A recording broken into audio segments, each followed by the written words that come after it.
গরম ভাতে তৃপ্তির স্বাদ পেতে বানিয়ে নিতে পারেন দারুণ মজার এই রেসিপিটি।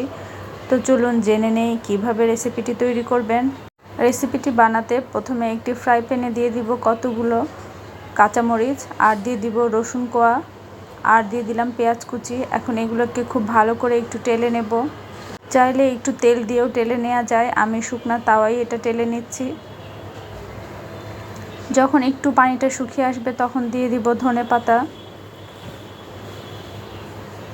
ধনেপাতাটাও ভালো করে ভেজে নেব। আমি কিন্তু এখনও কোনো মশলা বা তেল অ্যাড করিনি। ধনেপাতাটা যখন একটু নরম হয়ে এর পানিটা শুকিয়ে আসবে তখন আমি এর মধ্যে দিয়ে দিব স্বাদমতো লবণ, আর দিয়ে দিব সরিষার তেল। তো আমি এখানে পরিমাণ মতো লবণ আর সরিষার তেলটা দিয়ে নিলাম। এবারে এটাকে নামিয়ে নিয়ে পাটায় অথবা ব্লেন্ডারে খুব মিহি করে সুন্দর করে বেটে নিলেই কিন্তু দারুণ সুস্বাদু এই ধনেপাতার ভর্তা রেডি হয়ে যাবে।